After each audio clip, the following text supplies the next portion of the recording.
Il-korruzzjoni f'Kastilja twaqqa lill-Gvern Laburista. Il-Prim Ministru Joseph Muscat sfurzat isejjaħ elezzjoni bikrija. Sena qabel suppost jintemm il-mandat tal-aktar gvern b'maġġoranza kbira li qatt kien elett. B'investigazzjoni kriminali mdendla fuq rasu, Joseph Muscat juża mass meeting tal-Partit Laburista biex jgħid li se jkun qiegħed isejjaħ elezzjoni bikrija. Ikkomunikajt mal-President tar-Repubblika.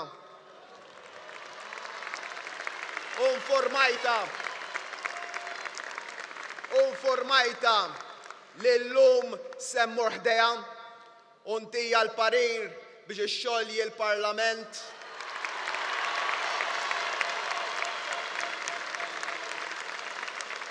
U biex tissejjaħ elezzjoni ġenerali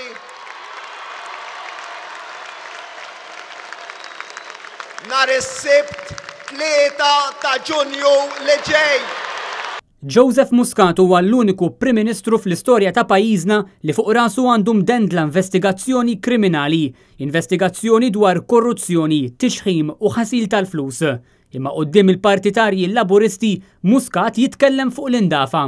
M'għandix għalfejn nistenna għax jien naf illi qed ngħid il-verità.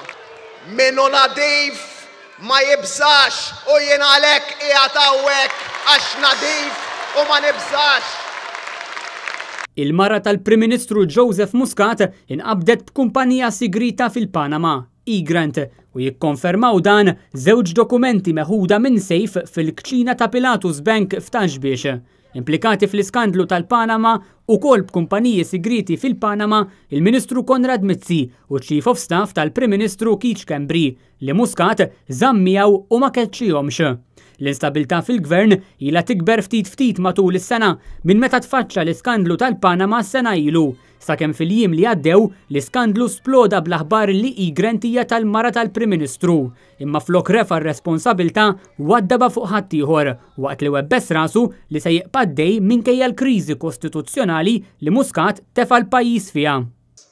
Kull min qiegħed fin-negozju f'din l-aħħar ġimgħa daq ftit mill-effett ta' ħaddieħor fuq l-ekonomija. Ġejn hawn illum biex ngħidilkom li jien ma rridx nieqaf nofs triq. Imma wara dan il-kliem, Muscat irħiela lejn il-Palazz tal-President u talab lill-President biex ixxolli l-Parlament u sejjaħ elezzjoni bikrija. Għal mass meeting tal-Labor, Muscat indirizza l-folla minn fuq it-taraġġ ta' Kastilja, anka jekk il-meeting kien organizzat mill-Partit Laburista u mhux mill-Gvern.